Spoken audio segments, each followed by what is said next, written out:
வணக்கம். புதுவை பாரதியார் பல்கலைக்கூடத்தை ஆய்வு செய்து அங்குள்ள குறைகளை கேட்டறிந்த அமைச்சர் கல்யாணசுந்தரம் 10 நாட்களுக்குள் நடவடிக்கை எடுப்பதாக உறுதியளித்தார்.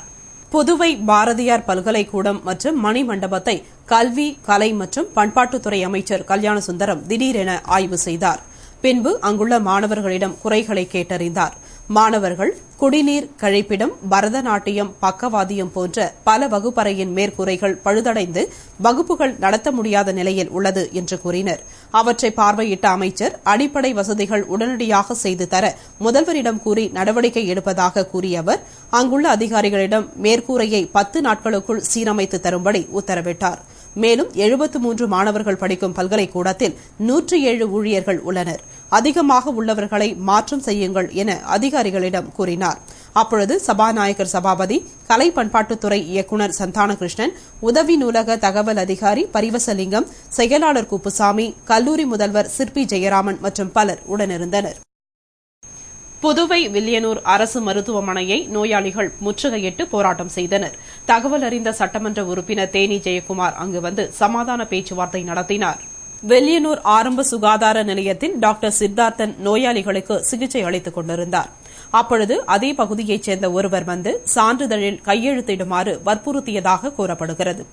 கையெழுத்து இட மறுத்த டாக்டர் வந்தவர் வாக்குவாதம் செய்ததால் ஆத்திரமடைந்து நோயாளிகளுக்கு சிகிச்சை அளிக்காமல் சென்றுவிட்டார். சிகிச்சைக்காக காத்திருந்த நோயாளிகள் டாக்டர் வராததால் ஆத்திரமடைந்து தனது உறவினர்களுடன் மருத்துவமனையை முற்றுகையிட்டு போராட்டம் செய்தனர். தகவல் அறிந்ததும் police inspector Bhaskaran, sub inspector Arumugam ஆகியோர் விரைந்து வந்து சமாதானப்படுத்த முயன்றனர். இதனிடையே தகவல் அறிந்து சட்டமன்ற உறுப்பினர் தேனி ஜெயக்குமார் விரைந்து வந்து நோயாளிகளிடம் சமாதான பேச்சுவார்த்தை நடத்தினார். மேலும் இதுகுறித்து நடவடிக்கை எடுப்பதாக உறுதியளித்தார். இதனைத் தொடர்ந்து அவர்கள் சமாதானமடைந்து போராட்டத்தை கைவிட்டனர். மீன்வளத்துறை அதிகாரிகளுடன் செயல்படுத்த வேண்டிய திட்டங்கள் குறித்து அமைச்சர் பன்னீர்செல்வம் ஆலோசனை நடத்தினார். புதுவை மீன்வளத்துறை அமைச்சர் பன்னீர்செல்வம் அதிகாரிகளுடன் ஆலோசனைக் கூட்டம் நடத்தினார். கூட்டத்தில் அமைச்சரின் தனிச் செயலர் அசோகன், துறை இயக்குநர் ராமலட்சுமி, உதவி இயக்குநர்கள், அதிகாரிகள் கலந்து கொண்டு மீன்வளத்துறை சார்பில் இதுவரை நடைபெற்று வரும் மக்கள் நலப்பணிகள் குறித்து ஆலோசிக்கப்பட்டது. மேலும் வரும் நிதியாண்டில் எவ்வளவு நிதி தேவை, என்னென்ன புதிய திட்டங்களை நடைமுறைப்படுத்தலாம், மீனவர்களின் நலனை மேம்படுத்த மேற்கொள்ள வேண்டிய வழிமுறைகள் குறித்தும், நடைமுறைப்படுத்த வேண்டிய திட்டங்கள், அதற்கான நிதி ஆதாரங்கள் குறித்தும் அமைச்சரிடம் விவாதித்தனர். பின்னர் அமைச்சர் கூறுகையில், முதல்வரின் ஆலோசனைப்படி முதியோர் விதவை உதவித்தொகை உயர்த்தப்பட்ட நிலையில் மீனவர் உதவித்தொகையை அதிகரிப்பது குறித்து முடிவு செய்யப்படும் என்று கூறினார். புதுவையில் இருந்து நாகர்கோவிலுக்கு 2 சொகுசு பேருந்துகளை போக்குவரத்துத்துறை அமைச்சர் கல்யாணசுந்தரம் இயக்கி வைத்தார். புதுவை அரசு சாலை போக்குவரத்து கழகம் சார்பில் புதுவையில் இருந்து நாகர்கோவிலுக்கு தினமும் மாலை 6:35 மணிக்கு பேருந்து இயக்கப்பட்டது. தற்பொழுது இந்த வழித்தடத்தில் 2 புதிய சொகுசு பேருந்துகளை இயக்க புதுவை சாலை போக்குவரத்து கழகம் முடிவு செய்து இதற்காக 2 ஹைடெக் சூப்பர் டீலக்ஸ் பேருந்துகள் வாங்கப்பட்டன. அதனை இயக்கும் விழா புதுவை புதிய பேருந்து நிலையத்தில் நடைபெற்றது. விழாவில் போக்குவரத்துத்துறை அமைச்சர் கல்யாணசுந்தரம் கலந்து கொண்டு கொடியசைத்து இயக்கி வைத்தார். புதிய சொகுசு பேருந்தின் கட்டணம் 300 ரூபாயாக உயர்த்தப்பட்டுள்ளது. ஏற்கனவே சாதாரண கட்டணத்தில் இயக்கப்பட்ட பேருந்து ரத்து செய்யப்பட்டுள்ளது. இந்நிகழ்ச்சியில் அரசு கொறடா நேரு, பிஆர்டிசி பொது மேலாளர்கள் கிஷோர்குமார், அங்கப்பன், உதவி பொறியாளர் ஜீவானந்தம், இளநிலை பொறியாளர் அருள்ஜோதி, ஓட்டுநர்கள், நடத்துனர்கள், பயணிகள் மற்றும் பொதுமக்கள் கலந்து கொண்டனர். கார்கில் போரில் உயிர் நீத்த இந்திய ராணுவ வீரர்களுக்கு நினைவிடத்தில் புதுவை முன்னாள் ராணுவ லீகின் தலைவர், ஓய்வு பெற்ற சுபேதார் கனகராஜ் தலைமையில் மலரஞ்சலி செலுத்தப்பட்டது. புதுவையில் உள்ள இந்திய போர் வீரர்கள் நினைவிடத்தில் கார்கில் போரில் உயிர் நீத்த இந்திய நாட்டின் ராணுவ வீரர்களுக்கு அஞ்சலி செலுத்தும் நிகழ்ச்சி நடைபெற்றது. நிகழ்ச்சியில் முன்னாள் ராணுவ லீகின் தலைவர், ஓய்வு பெற்ற சுபேதார் கனகராஜ் மலரஞ்சலி செலுத்தினார். தொடர்ந்து என்சிசி தலைமையக அதிகாரி செந்தில்வேல் மற்றும் என்சிசி ராணுவ அதிகாரிகள், லீகின் ஏனைய உறுப்பினர்கள், நாட்டுப்பற்றுமிக்க பொதுமக்கள் திரளாக கலந்து கொண்டு மலரஞ்சலி செலுத்தினர். இது தொடர்பாக லீகின் நிர்வாகி கார்பரல் ஜோதிகுமார் கூறுகையில், இந்த அஞ்சலி நிகழ்ச்சியை ஆண்டுதோறும் நாங்கள் கடைபிடிப்பதற்கு காரணம், இங்குள்ள மக்களும் ராணுவத்தில் சேர்ந்து போராட்டத்தில் நாட்டுக்காக உயிர் தியாகம் செய்த வீரர்களைப் போல இளைஞர்களும் ஆர்வமுடன் ராணுவத்தில் சேர்ந்து நாட்டுக்காக உழைக்க முன்வர வேண்டும். மேலும் இதனை உணர்த்த இந்த தினத்தை அரசு விழாவாக கொண்டாட வேண்டும் என்று கூறினார். 1999 நடந்த கார்கில் போரில் உயிர் நீத்த நம்முடைய மார்டியர்ஸ், நம்ம சோல்ஜர்ஸ், நம்ம நாட்டுக்காக உயிரை தியாகம் பண்ணி அவங்க உயிரை அங்க பணயம் வைத்து இது பண்ணியிருக்காங்க. அவங்களுக்கு பாண்டிச்சேரி சப் பிரான்ச்சுடைய தலைவர் சார்ஜென்ட் வினீந்திரனுடைய தலைமையிலையும் அவங்க மரியாதை செய்யறாங்க. இது நாங்கள் எல்லா வருஷமும் நாங்கள் இந்த இது செய்யறோம். கூடயே இந்த தடவை இங்க இருக்கிற என்சிசி ஹெட் குவார்டர்ஸ்ல இருந்து வந்துகிற இந்த என்சிசி பிள்ளைங்களும் எல்லாமே சேர்ந்து மரியாதை செய்யறாங்க. இது நாங்க எதுக்கு செய்யறோம்னாக்கா, இங்க இருக்கிற அந்த இளைய தலைமுறைக்கு இந்த டிஃபென்ஸ்ல சேரணும்னு சொல்ற ஒரு மோட்டிவேஷன் நாங்க கொண்டு வரோம். ஏன்னா பாண்டிச்சேரி ரொம்ப தொலைவில் இருக்குது. அதனால இந்த போரை பத்தி அதை பத்தி எல்லாம் யாருக்குமே இங்க தெரிய மாட்டேங்குது. இப்ப இதுவே பாருங்க, இது ஒரு அரசு விழாவை கொண்டாடுறதுக்கு நாங்க பல தடவை நாங்க வலியுறுத்திருக்கிறோம் கவர்மெண்ட் கிட்ட. ஆனா இனிமேட்டாவது இதை பார்த்துட்டாவது கவர்மெண்ட் ஆவணம் செய்யுமாறு நான் வேண்டிக் கொள்கிறேன். சமச்சீர் கல்வியை அமல்படுத்த கோரி மாணவர் சங்கத்தினர் பள்ளி மற்றும் கல்லூரியை புறக்கணித்து கல்வித்துறை அலுவலகம் முன்பு ஆர்ப்பாட்டம் செய்தனர்.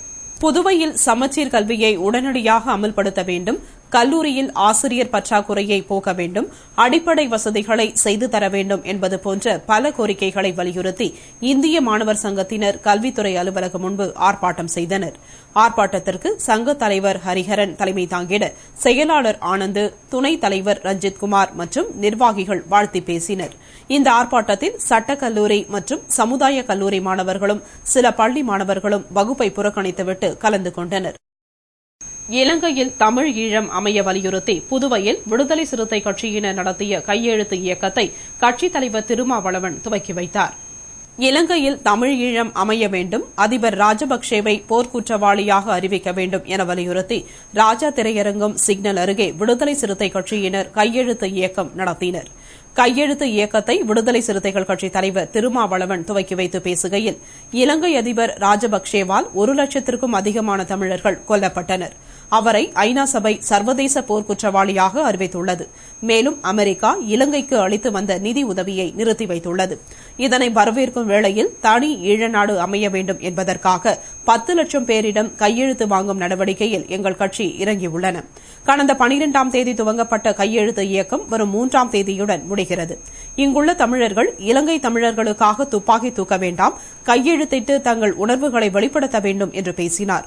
நிகழ்ச்சியில் மாநில அமைப்பு செயலாளர் பாவாணன், பொதுச் செயலாளர் ரவிக்குமார், அரசியல் குழு செயலாளர் தலையாரி உள்ளிட்ட பலர் கலந்து கொண்டனர். போர் குற்றவாளியும் இனப்படுகொலை குற்றவாளியுமான ராஜபக்சேவை அனைத்துலக நீதிமன்றத்தின் முன்னால் நிறுத்தி கடுமையாக தண்டிக்க வேண்டும் என்று வலியுறுத்துகிற வகையில் விடுதலை சிறுத்தைகள் கடந்த ஜூலை 12ஆம் தேதியிலிருந்து 10 லட்சம் பேரிடம் கையொப்பம் பெறுகிற மாபெரும் கையொப்ப இயக்கத்தை நடத்தி வருகிறது. நாடு கடந்த தமிழீழ அரசாங்கம் 1 கோடி பேரிடம் கையெழுத்து பெறுகிற செயல் திட்டத்தை வரையறுத்துள்ளது. அந்த செயல் திட்டத்திற்கு ஆதரவாக தமிழகத்தில் 10 லட்சம் பேரிடம் கையெழுத்து பெறுகிற நடவடிக்கையில் விடுதலை சிறுத்தைகள் இறங்கியுள்ளது. அதன் ஒரு பகுதியாக இன்று புதுச்சேரியில் இந்த கையொப்ப இயக்கத்தில் ஈடுபட்டு வருகிறோம். பொதுமக்கள் மிகுந்த ஆர்வத்தோடு ராஜபக்சேவை தண்டிக்க வேண்டும் என்பதை வெளிப்படையாகவே சொல்லி கையெழுத்திடுகிறார்கள். தமிழர்களிடையே இந்த இன உணர்வு மேலோங்கி இருப்பதைக் கண்டு விடுதலை சிறுத்தைகள் ஆறுதல் அடைகிறோம். புதுவையில் கடல் சீற்றத்தால் பாறையில் மோதி படகு நொறுங்கியது. இதில் அதிர்ஷ்டவசமாக 5 மீனவர்கள் உயிர் தப்பினர். புதுவை நல்லவாடு பகுதியைச் சேர்ந்த மீனவர்கள் ராஜவேலு, துரை, வரதராஜ், அஞ்சாப்புலி, சந்திரசேகர் ஆகிய 5 பேரும் நடுக்கடலுக்கு சென்று மீன்பிடித்தனர். பின்னர் திரும்பி வந்து கொண்டிருந்த பொழுது வம்பாக்கீரப்பாளையம் அருகே முகத்வாரம் பகுதியில் கடல் அலை சீற்றம் காரணமாக பாறையில் மோதி படகு நொறுங்கியது. இந்த படகில் இருந்து தூக்கி வீசப்பட்ட 5 மீனவர்களும் அதிர்ஷ்டவசமாக உயிர் தப்பி கடலில் நீந்தி கரையேறினர். விபத்தில் சேதமடைந்த படகின் மதிப்பு 20 லட்சம் ஆகும்.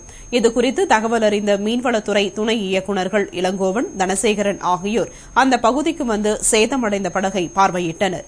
மேலும் பாதிக்கப்பட்ட மீனவர்களுக்கு ஆறுதல் கூறினர். காலை 5 மணி அளவில் போட்டு தொழிலுக்கு எடுத்துக்கிட்டு போனாங்க. 4 பேர் போனாங்க. அதில் போயிட்டு மீன் பிடிச்சிக்கிட்டு இரவு நேரத்தில் 9 மணிக்கு கரையை திரும்பி வரும்போது ஆத்தோரம் முனையில் வரும்போது திடீர்னு காற்று கடலை எடுத்து மப்பு மலை சூடி போனதுனால ஆறு உள்ள போறதுக்கு வழி இல்லாம தவிச்சுக்கிட்டு இருக்கும்போது அந்த காத்து கடல்ல கரையை வந்து போட்டு ஒதுங்கி போச்சு.